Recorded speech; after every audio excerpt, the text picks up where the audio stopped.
Welcome to the Tilehurst podcast, episode 348, where you find us in incredibly good spirits after back-to-back wins in the league for the first time in a long time. Joining me, as always, is my co-host, Ross. We've just been talking about length hair off air, which has been quite an interesting story. You got any hair anecdotes you want to share with us, Ross, before we get going? Hair anecdotes that I want to share with people. Oh man, that's a tricky one. People don't know my hair is incredibly long and has been for quite a while. I guess I don't have any particular hair anecdotes right now, but I think that might be the correlation between my wife liking Andy Carroll and my wife liking me. So yeah. True. Well, I mean, I went to the Turkish barbers off Overdown Road in Tilehurst. Some of you may know it, and they cut my hair very, very short. So I not in hiding, but it's just very short. It's something that I need to get used to. Anyway, we're waffling on, and we've got loads of things to talk about. 2 wins against Cheltenham and, of course, Stevenage. But before we do that, first of all, massive thanks to ZCZ Films, who sponsor us as always.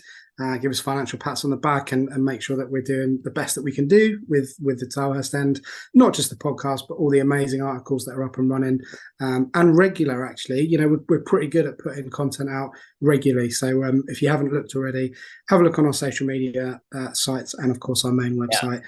And if you need to get in touch with us, got the Gmail account, but you can also get hold of myself, Ross, Sim, anyone at the Tilehurst End really, and we'll kind of go from there. So yeah, and Ben, you're right. Sorry, not to cut in, but you're right. There's been a lot of really good content on the Tilehurst End website over the last couple of weeks. Got some good new writers, got some good people returning this season. So yeah, check it out.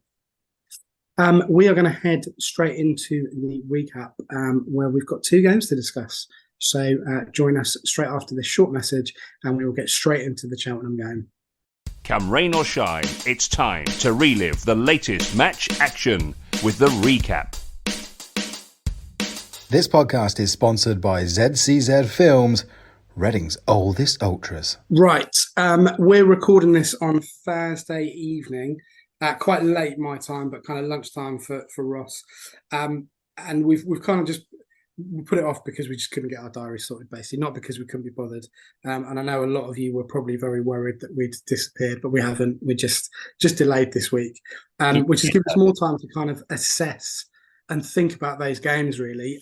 Cheltenham Ross was kind of over a week ago now, and kind of, dare we say it, kick-started this revival. Is it a revival? I mean, it's 2 games, isn't it? But, you know, as we've said all along, it's been really slim pickings for us. What, for you, were the main takeaways from that Cheltenham game? I think it was just good to have a game whereby we took a 1-0 lead all the way through to the final whistle, right? Like, that was nice. I remember, I think maybe it was a game against Luton or somebody else towards the end of last season that seemed like a game we could have got some points out of. Maybe, you know, even if we'd won that would have been another 2 points. So we would have stayed up in the championship. And we gave away the lead pretty late in the game. So it felt like it had been a while since we had to, like, get our backs to the wall and grind. And don't get me wrong, Cheltenham weren't amazing. We had 61% possession. We had more shots, all that kind of good stuff. But we're certainly not a team yet that can rely on 1-0 wins, or at least it hasn't felt like that for a while. So yeah, it was just great to see them actually win 1-0 and defend a lead, right? Like that, you know, bringing in the kids is normally something that you do and you expect to get explosiveness and exciting play, maybe a little bit more loosey-goosey on the defense. But no, we brought 2 kids into the defense and they've gone ahead and kept 2 clean sheets so far. I mean, it's, you know, we said on podcast 347, which is still available as a back issue wherever you get your podcasts from, that the team selection was going to be really key. And, you know, as we're not going to go through the team now, but Ross has alluded to the fact that we had, you know, basically the Millwall team from the Cup a few weeks prior, or a week prior actually, kind of come in and basically play the first league game together. And one of the things I was really, really impressed with, and we saw green shoots, you know, not to blow our own trumpets, but we saw parts of this with some of those players against Peterborough. You know, Vickers is a good example of that. You know, Ross was very complimentary about Iha Bitterman. I wasn't too sure at that point. It's probably a bit naive of me, really, but Ross was like, no, he's going to come good. And, you know, we'll get on to Stevenage in a minute. But, the thing that really, really impressed me was the intensity of how they were playing. And you're right. Look, Cheltenham weren't great. Like it was overall, it was a pretty ugly game. I thought, second half we made it a lot more difficult for ourselves than we needed to. And I still think we need some extra depth up front. I still stand by that statement. But there were real green shoots from that team, from a very green young team, and actually, as you said, we're having a debate about this on the WhatsApp group, but with your ratings, Ross, it was quite easy to score high with some of those players because Nelson Abbey was just absolutely outstanding, and the guy that that I was really impressed with was Kamara because. From an emotional backstory point of view, like I said previously, I thought he was really hard done by Paul Ince. I think there was a lot of opportunities that he could have been brought in to do a job and he wasn't. But I thought Kamara was absolutely outstanding. I really did. And it was nice to see, it's wrong to say we criticised him, but, we both said that Wing probably wasn't up to scratch. And he came on and did a good job. Just to kind of round off the Cheltenham game, was there anyone else from a tactical point of view, Ross, that you thought, what, we got a player here? Do you know, I think I will return just to Kelvin briefly, because I think that you made a good point too, where you're talking about needing more strikers. But Kelvin has so far come good and played well. And I think that part of why that is because he actually allows us to play in the way that we want to play, and he can move around and he can press. But his movement in the box and his movement up top to just kind of keep opposition center backs, occupied and keep them having to deal with him rather than being able to look at the speedy players like Vickers or Aziz or Kamara who might be coming at them, or Mbenge of all people coming at them. Kelvin is sort of like the linchpin there. So even when he's not playing incredibly well, having a ton of touches right now, he's doing everything you want from a role perspective. He's holding the back line back. In terms of goal scoring, we'll talk about the Stevenage game. I don't know if he's going to score 2 or maybe 3 if he wasn't offside every single week. I do think that, eventually a very young striker is going to go through a bit of a rough period. But what we've seen so far, really, really encouraging. So it's great to see. I mean, one of the key things for Cheltenham as well was, I watched the highlights the day after, still on cloud nine. I can't remember February. It would have been February against Blackpool that last time I saw a win. And I was just getting my voice back. But one of the things that I kind of missed in the game in real time was this kind of almost like this hunting in pairs, like this kind of two constantly pressing the ball. And there's been a lot of talk about players that may be out of the side at the moment. Ajara is obviously coming back. We talked about him previously. We've had Holmes and Carroll. Holmes definitely phrasing out. Carroll kind of bit part player really, and Yeardom and McIntyre, and obviously Guinness Walker as well. So there's a lot of stuff floating around with those players. But what's been interesting is that as you pinpointed a couple of weeks ago, Ross, Sellers really wants to play in a certain way, and as we said, however kind of disappointing the result against Port Vale was, it probably gave him a wake-up call to go, hold on a second, we've got to do something quite quickly here, because it's either going to be, I'm going to stick with the players that have been here for X amount of years and have ultimately not done very well, not necessarily because of their fault, but just because of the way the club's been set up and the managerial situation. Well, and everyone talked about sort of how this summer might be when like a reset needs to happen before. I think a lot of people talked about that before, like the tax issues and things like that we were having. But a reset in terms of personnel is always going to be somewhat painful. It's always going to be walking off a cliff eventually with some players, and Holmes and Carroll, Nesta Guinness Walker, they're all players that certainly have their defenders, and they've had great moments in Reading shirts. But if they're not going to be the players that are going to move this group forward, then financially, if we're showing some literacy and that we need to move some players on, that's a step in the right direction. So there's always some difficult stuff when you're in a reset. And I think what was really good is that actually, he didn't make any changes to the Stevenage game. I think I'm second guessing myself, and I don't think he did he? Sam Hutchinson, I think, was the only one who came in for Lewis Wing. That's right. Yeah, my bad. It's like a long time ago. And also, I didn't go to the Stevenage games. That's my excuse, right? Just talking waffle again. But he kind of kept with the bulk of that team, which was really positive, because actually what we're seeing now is some consistency. Before we get on to the potential downside of picking the same team again, and I think there will be a bit of a downside moving forward. How did you feel about the Stevenage game? Obviously, it's great to get the win, but from an aesthetic point of view, from a tactical point of view, was it much the same as Cheltenham? Different type of opposition, because obviously Stevenage were coming in a little bit more confident, a lot more confident than Cheltenham were. What was your overall kind of take from the Stevenage game? Stevenage game obviously changed, fairly early on when that red card came in for Nathan Thompson, right? So that was only 22 minutes in. And it very much limited the way in which Stevenage were able to attack, in that they were going to an almost entirely long ball structure. If anybody hasn't read it and they're on Twitter, there's an excellent thread from a Stevenage fan called Ben Adsheed. I hope I've got your name right there, Ben. But I retweeted that on my account. Go take a look, because they did an excellent review showing some of those things that Ben was talking about a moment ago, players hunting in packs. It was a similar performance, and the team are getting, better at they're getting better at actually like executing with these tactics that Ruben Sellers wants to run.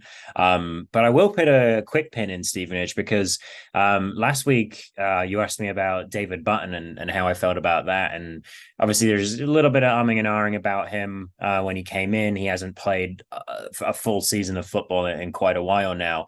Button was excellent in the Stevenage game. And there was a short period, maybe 30 minutes or so into the game, where Reading were under quite a lot of pressure from Stevenage, and Button kept that score at 0-0.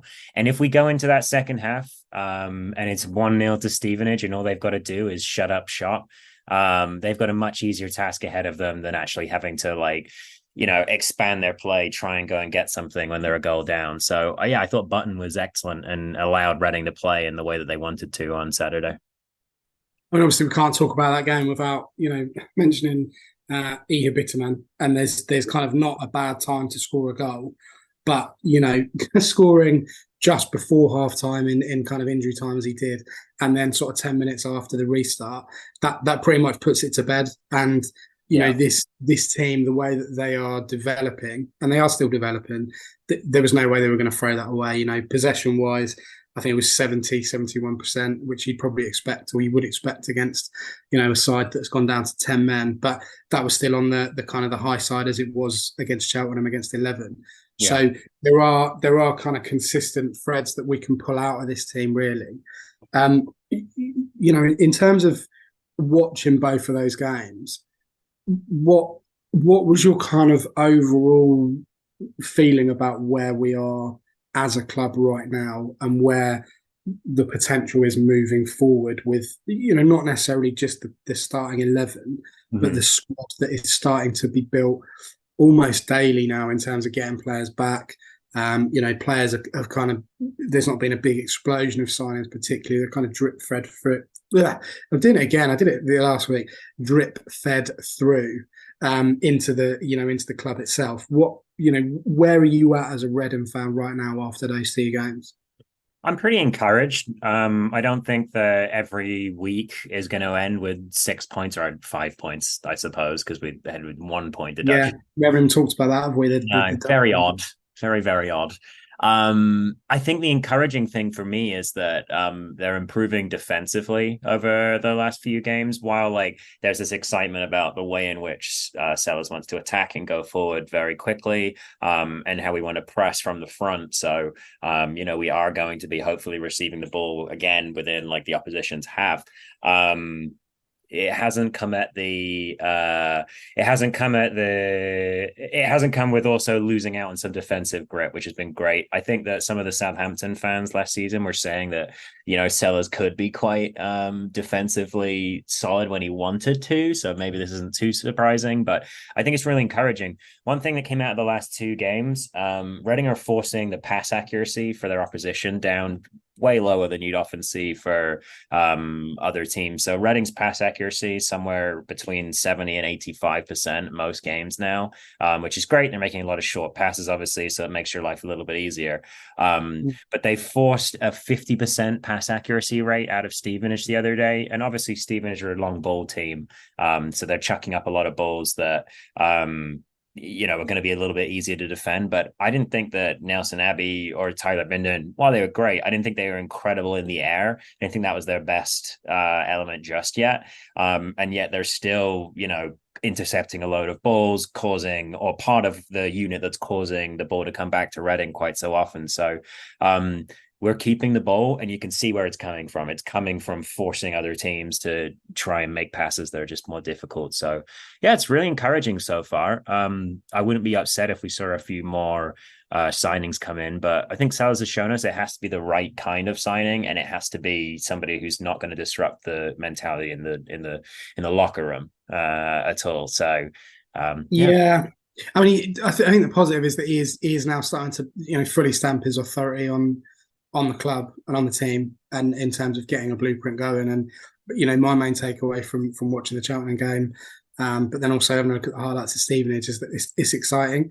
Like, there's actually spelled it up, not quite like, oh my God, this is amazing football, but compared to what we've been used to. And, like when Vickers ran free for the goal against Cheltenham, I was literally standing up at that point. I was like, just keep going, and obviously it came off a ricochet and own goal. But like, there's a lot to get behind.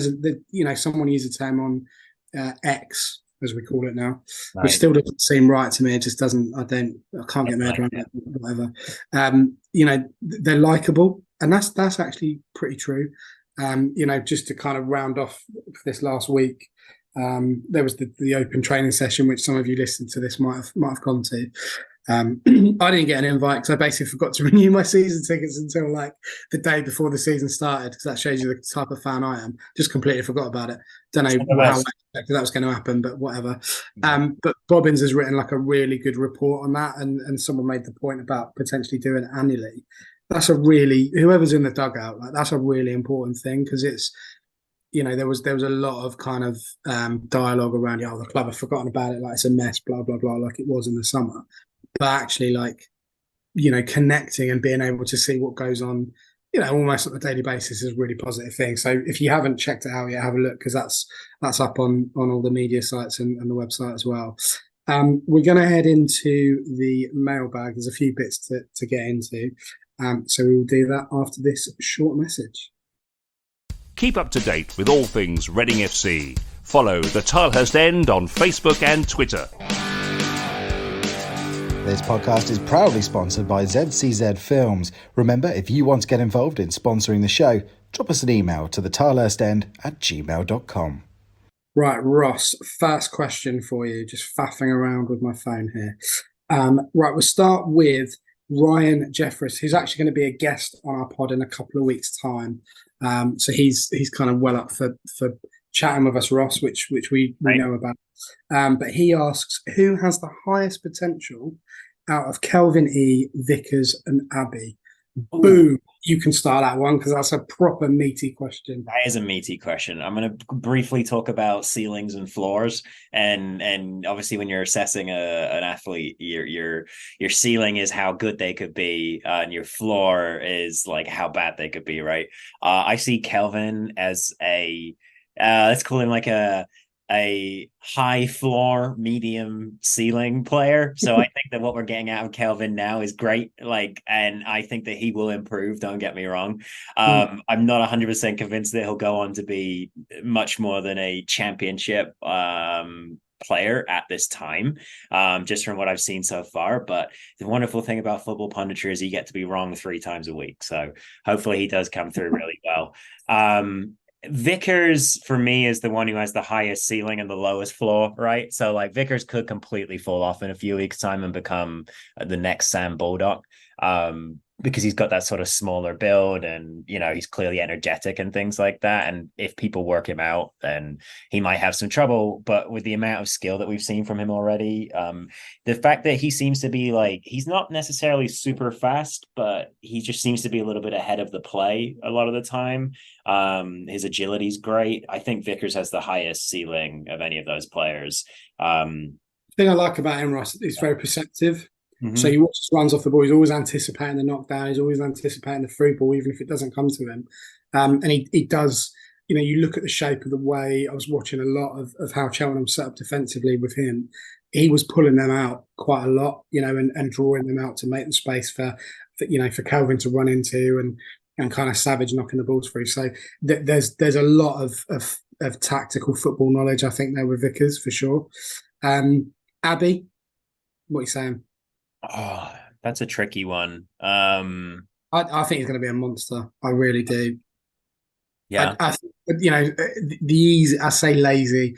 A lot of people compared him to Sonko and obviously Bindon with Ingemarson. Personally, I think that's a lazy comparison because football's moved on, obviously, tactically and professionally in the time that Sonko left our club. I think Abby is. There were times when I was watching him against Cheltenham and in the highlights against Stevenage, and I was like, how long has he been playing for? Yeah. And the thing that really got me was the pace. Mm-hmm. You think, oh, he's well behind here, and he would just glide through, kind of just to get in front of the player and just knock it past him. So for me, I know I've asked you the question, but I'm jumping in. No, please. I think he's going to be massive for this football club. I really do. All right. Would you agree with that? You've got to agree with that now. Yeah. No, I wouldn't want to start any fights here, but no, I agree that Abby's going to be a good player. Don't get me wrong at all. I think I'm like, in terms of like who has the highest potential. I think it's Vickers, but I think that's partly like to do with, that part of your football. I almost called it soccer. The part of your football brain that, enjoys watching strikers and the attack play more, like the part of your brain that when you were a kid was disappointed when you got put on defense in attack versus defense. Like, I think I've just got that part of my brain that likes attackers more. So yeah, no, Abby's going to be a great player, and the physical attributes are worth noting. Like you said, the pace is really impressive. I'm still in love with the little double tap move that I saw from Vickers week 1. So I think highest potential for me is Vickers, which is really rude to Kelvin. Well, yeah, I mean, but it's a great question there, Ryan, and we're looking forward to having you on the pod in a couple of weeks. We're not a closed shop here at TTE. We do take that's right, guests.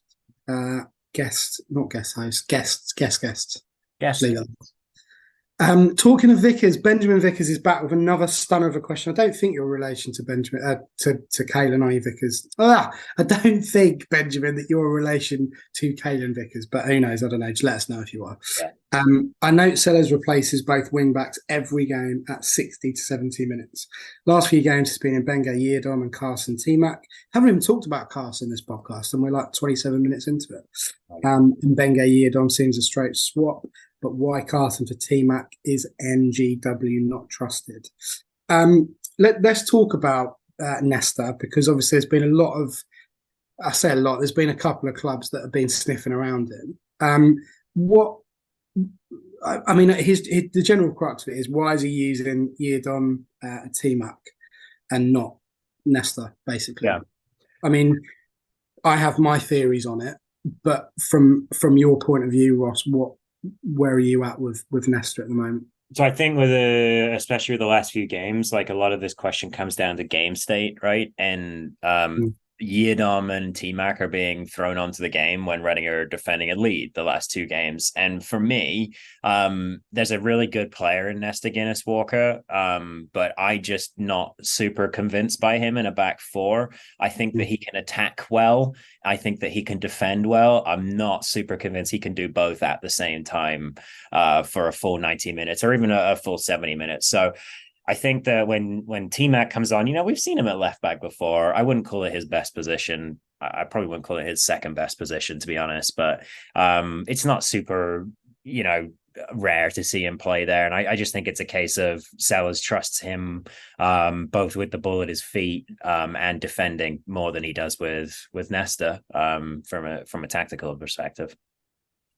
I the problem with Nesta is that I don't want to do him disservice here, but I honestly think he's quite overrated, because actually last season we were really scrabbling for bright sparks, and he had a couple of good games. They were good games, to be fair, but because of that, I think there is a bit of a lack of understanding of how he fits into a system in general. That's a great way of putting it. I'll ask you, Ben. I think he's a left wing back. I don't think he's a left back. Yeah, he is. And we're not going to do that anytime soon. So your point about in a back four, 100%. I don't see him being an out and out left back at all. No, if neither. he likes us to get forward, then great. The rare occasions that he was able to get forward last year or last season, I literally can't think of the games that there was someone who's like, wow, he's got pace here. Mm-hmm. And he likes to attack. Defensively, no chance. Again, we're just blokes with opinions. That's we're not trying to do him a disservice, but it's a really good question. Yeah. I just feel like out of the other three that we're talking about here, Yiadom, I'm not really sure how much he's got left in the tank generally at this club. And T-Mac, for me, I would be gobsmacked if he doesn't play in centre midfield against Ipswich in the Cup in a couple of weeks, because actually, for me, I think that's his best position. But Sellers has just got to see that a little bit more. Like I think you just need to get him out of defence now. So I think that's where we're at with those. Bourbon Leprechaun, make of that what you will. All right. With rumours circulating of a majority of first team players out for sale, how much depth will the team have going forward, especially if we lose any of our current starters? Right. Earlier, you might recall I mentioned there's a downside to playing teams that are basically the same consecutively. My concern, and it is a concern at this stage, is not a full-blown worry because they're different things on the anxiety scale, is that basically the football anxiety scale is that there is a lot of exuberance in that team and a lot of energy, and kind of and people roll their eyes at this, but the way I compare them to it is actually when wrestlers first start out, they're like professional wrestlers, they're completely over the top. They want to hit all those high spots. They want to get the crowd going, which is great, right? But actually, career-wise, that's not a good longevity thing. Now, I'm not comparing our current first team to professional wrestlers. I'm sure they've got the same fitness level, but they're only a brash challenge or a kind of an overstretched run away from doing damage to their bodies. And my concern, and at first I was like, you know what? I think it's a good thing these players are effectively being kind of secretly transfer listed. My concern is that actually you lose the depth then. Now, I'm not saying that we should just keep them because their bodies and they're fit and all the rest of it. They've got to be the right players. But actually, if it comes to pass that, realistically, Guinness, Walker, Holmes, potentially Carroll, I don't see T-Mac leaving. I doubt Yiadom would at this. Those three, okay, they're not kind of in the plans long term, probably even short term, but we're still losing three bodies. And that, for me, is quite a concern at this stage. I don't know how you feel about that one, Ross, really.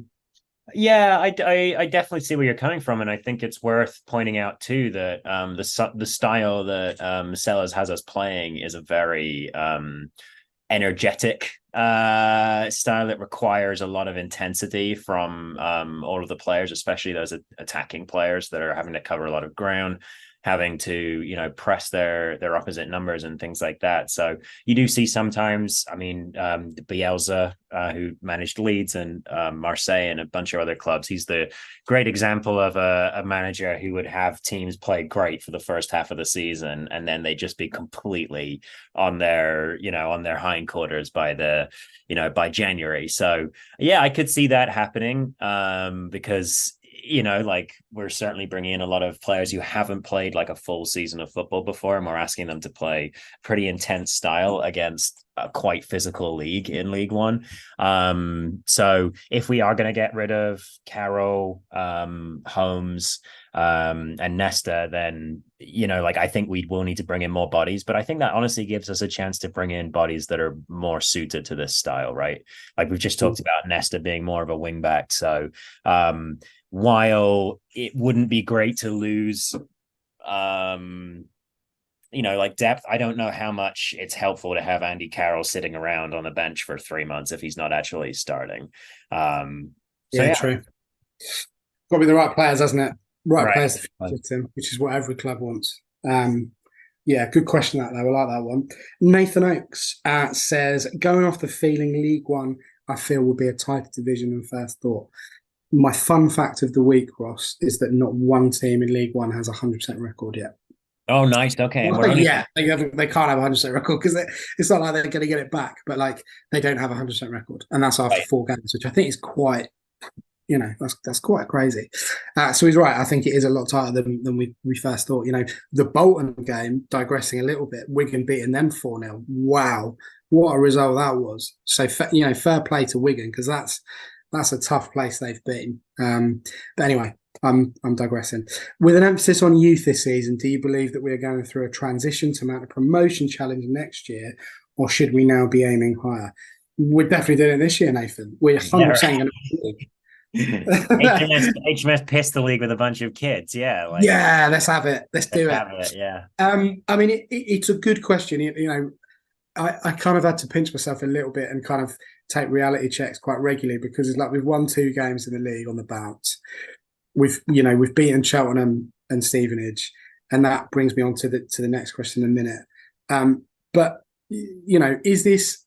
Are we kind of expecting this to be the norm now, or do you think this is going to be the blip? And as a result of that, do you think that really we are going to be aiming higher, or do you think actually, it goes back to what we talked about last week in terms of expectations, but where are we at? We're excited, we're pleased, we're buzzing, but realistically, what is our aim now? I think there's definitely going to be points at which we flirt with the playoffs this season, and we may even stick around in there for a little bit at some point. But just like with what we've been talking about with the depth, with the with how close we are to quite a rough summer, and with the fact that a bunch of kids are being asked to play a very intense style in their first season, there will be a drop off at some point. I do think that Sellers is going to last the season, and I think that we're going to be able to build on this next season. But I said 10th at the start of the year, and that's kind of still what I'm thinking.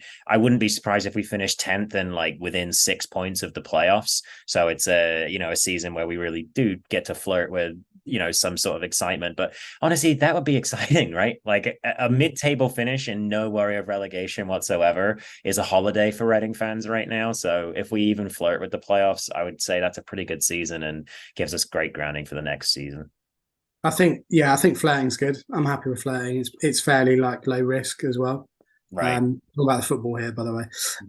But like, in terms of actually moving it forward and where we're at with this young side, kind of building those pieces and what you said there about Sellers staying, that's kind of what we want. Like, we want a manager to at least see out the season. That would be really novel at this club in recent years.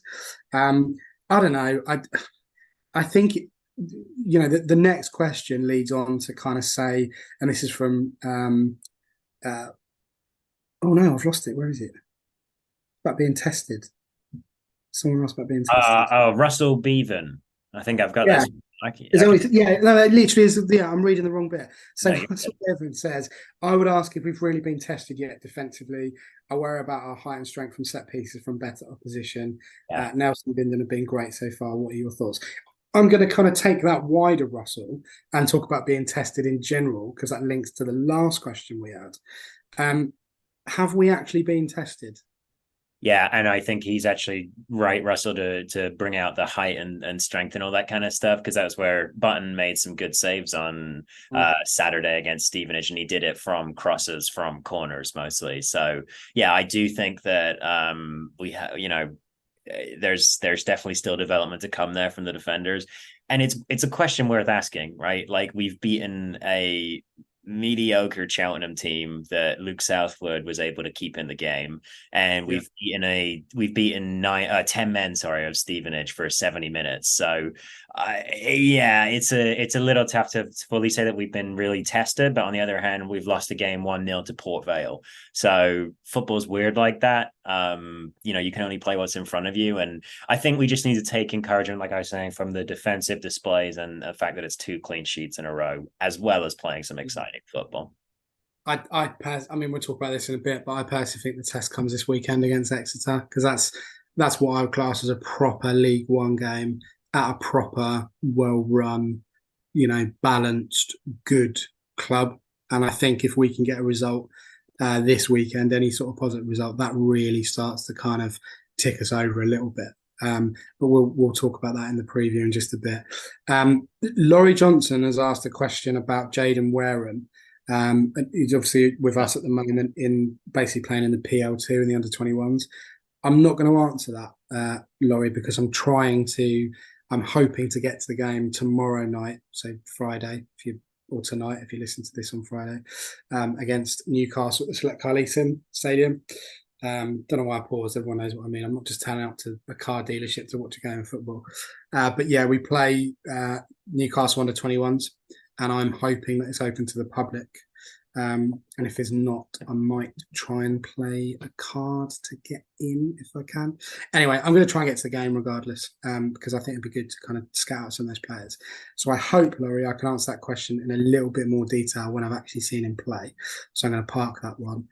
Final question from Alistair. One-word answer for you, Ross. Who takes penalties now that Carroll is out of the picture?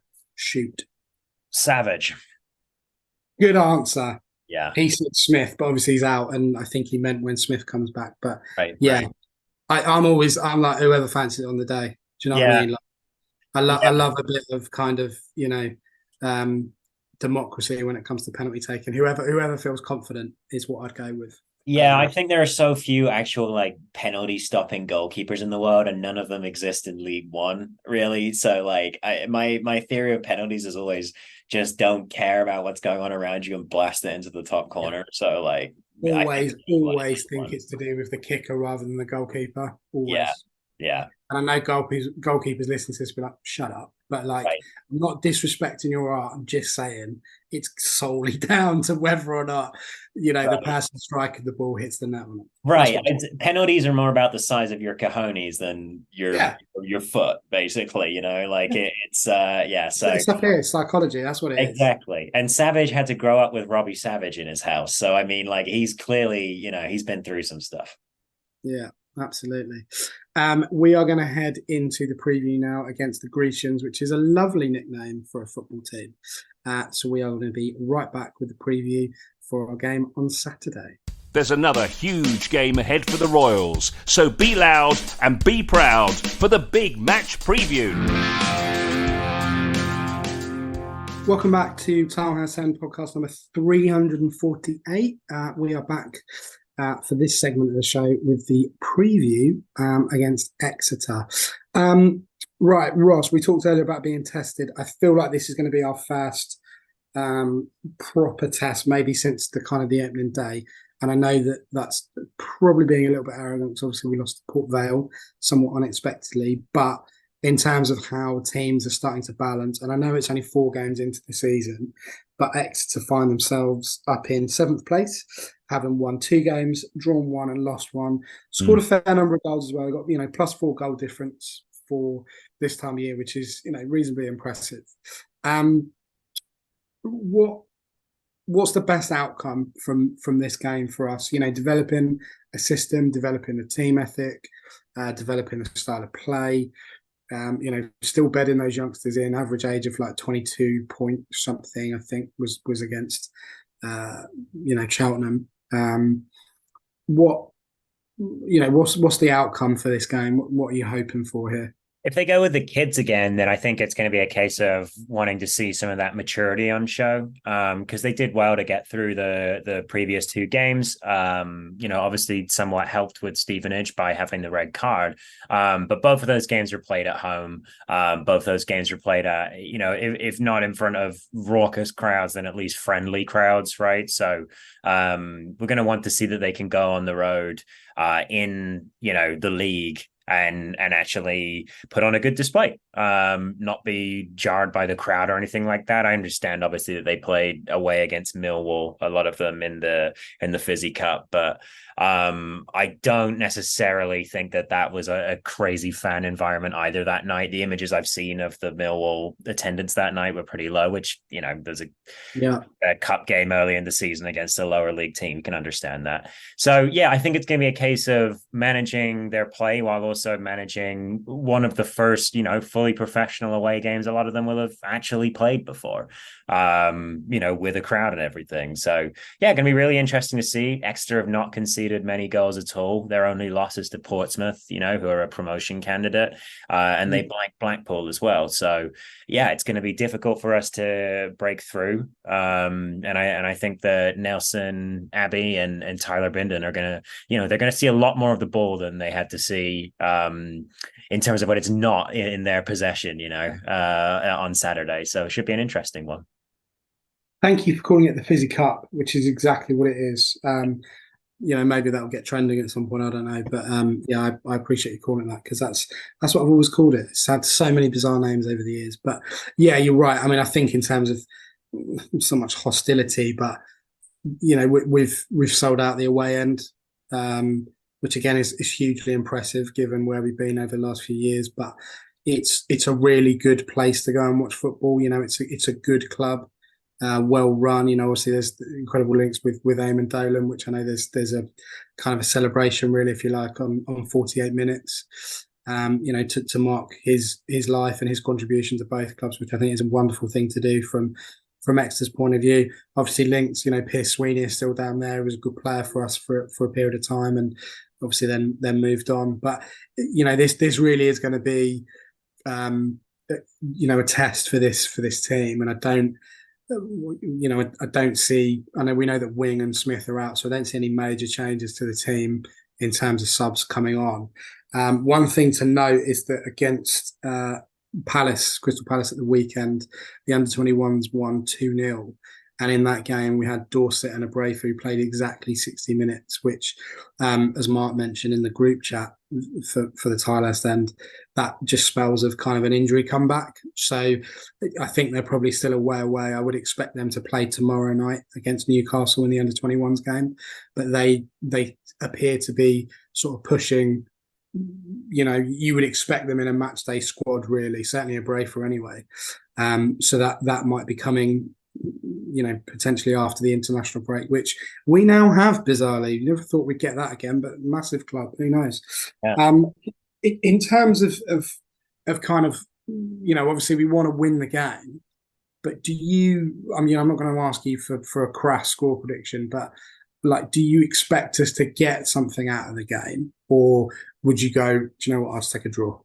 Because personally, I don't think we're going to get anything out of the game. I think we'll lose on something.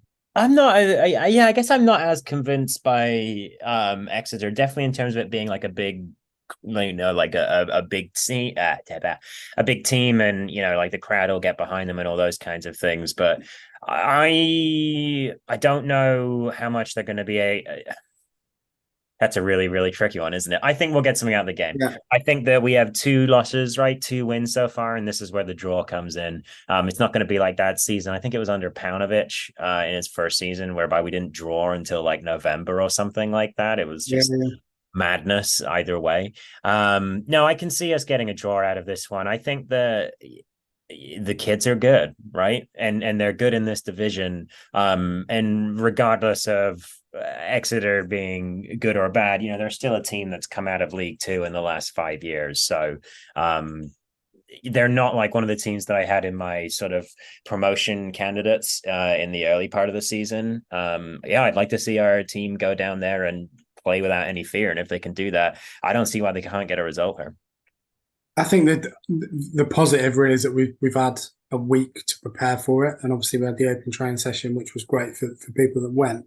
But you know, having that week with this young side to really kind of go, you know, this is a game plan, this is a setup, this is what we're doing, and the intensity of what we want to play. And I don't want to come across as like Tim Part and all the rest of it, but I feel like we will lose, potentially we'll lose the game on Saturday. I'm all right with that. I'm fine with that because, this, I feel like this is going to be quite a good benchmark and a kind of, not a reality check. 'Cause that's really dramatic, isn't it? It's just one game, but I just feel this might be a game too far in this current block at the moment. Obviously we then regroup and we've got, Ipswich at home on Tuesday in the Fizzy Cup, which I would imagine there will be changes made, ironically, for those senior players coming in, for the younger players potentially. But again, I'd still like us to progress in that tournament. So I think it's positive for the fan base. And then, of course, we're back round to Monday. So we've got kind of almost a week to prepare for Cambridge, which bizarrely is on Sky. I mean, fair play, but that's just ruined a perfectly good weekend for a lot of people, in my opinion. But anyway, so yeah, it's going to be an interesting one.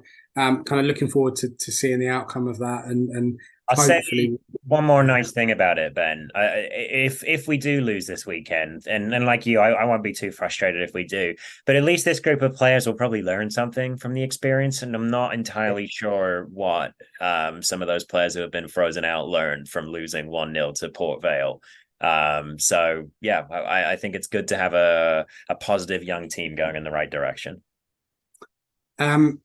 Couple of other bits just to round off. The women start their championship campaign this weekend against Crystal Palace. They're away, and then they're back home the following weekend against Charlton for the first game of the season, I believe, on the Saturday. We are due to have kind of a women's preview coming up. It's kind of like a one-off, and we'll do that sort of next week at some point. We've also got the women's management team coming on in a couple of weeks' time to discuss the start of the season, which should be quite good if you're interested in the women's team. The under-18s beat Norwich 2-1, and as I said earlier, the under-21s beat Palace 2-0 as well. And obviously the first team have done really well. So I don't know when the last time we had a weekend where all of our, kind of our main teams won, if that makes sense. Obviously the women didn't play, but that's quite an impressive feat, really. Final point to end on, and this is not mine. I'm gonna reference this person, Big Bad Wolf on Twitter, reminiscent of Jason Roberts' promotion season, 2011, 2012. Yep. Which was a fantastic season to be a Reading fan. They said that both the men's and the women's goalkeeping World Cup tournament players both played for Reading, and that blew my mind. Okay. So the last two World Cups, I probably haven't said that right. The last two World Cups, men's and women's. So we're talking Emmy Martinez, Mary Earps, both won goalkeeper of the tournaments, a Golden Glove respectively. Gotcha. Okay, yeah. They both played for Reading, right? Right. That's insane. That what is that is. There's a really around the stadium inside, there are some nice things up saying, oh, great defenders, great midfielders from the past or whatever. And there's a goalkeepers one there. And every time I see it now, which is admittedly not super often, but when I do see it, first thing I think of is always that has to be changed over to a picture of Emmy Martinez holding the freaking World Cup any day now, right? I understand he was just a loan signing, but an ex-Reading player has won the World Cup. We should be celebrating. And I saw that and I was like, that's pretty cool, right? That's little old Reading on kind of the world, piggybacking the world stage with that. On that note, quick mention about the Lionesses. Well, not quick, so I was doing them a disservice. Did you watch the game? I did, yeah. It was early morning for me, but I did, of course, watch the Lionesses. Yeah, you know what? Look, as a very proud Welshman, I really wanted them to do it. They are a really likable group of players. Always come across incredibly well spoken. Serena obviously is fantastic as well. And it was I guess from an England point of view, it's very, very difficult if you invested in it as well. But yeah, it's a tough one, really, really, really tough one for them. But congratulations for getting that far, and really, when you look at the stats over the last few years for that team collectively, it's quite phenomenal, really. So no one from that setup will be listening to this, but we just thought we'd say that anyway. So well done for everything you did there. We will be back next week. We'll be back normal, hopefully. Yeah, sooner rather than later. I think you'll be. We'll do Monday. Yeah. We'll talk about the Exeter game, and then we'll kind of have a look at the week ahead. Really, we'll do it Monday, because then we've got kind of Ipswich and then Cambridge to look at the week after. But we'll deal with that when we get to it. This is what, our 5th or 6th podcast. So I just want to say at this point, if you're still listening, thank you so much for listening to what we do. I've had a lot of positive feedback, some criticisms as well. That's fine. It's not for everybody, but we try and do the best job that we can, and ultimately we enjoy sort of talking about our football club, really. So, if you enjoy listening, that's brilliant, and we're glad to have you with us. Ever got any questions or any comments or anything, feel free to let us know. But, we appreciate the support. And I think Wim said that we'd gone up sort of 80 places or so in the UK football podcast. On the rise, yeah. So tell your friends, Yeah, like you listen to the 110th ranked UK-based football podcast. Thanks. Okay. I mean, I was going to make a joke about it being only 111, but it's not even fully UK based either. But we're doing our best. Exactly. We're Anglo-American based, so yeah, this is the point. Anyway, we're just waffling and being egotistical maniacs. So we will bid you farewell for the evening, or the morning, or lunchtime if you're listening at any other part of the day. Have a really good weekend, bank holiday weekend. Don't turn up to work on Monday, because you're not supposed to be there. Enjoy the game against Exeter. If you're at the Reading Festival this weekend and you're listening to us, thank you. Enjoy it. Get back to listen to some proper music and some proper artists, and we will see you again next week. Come on, Reading.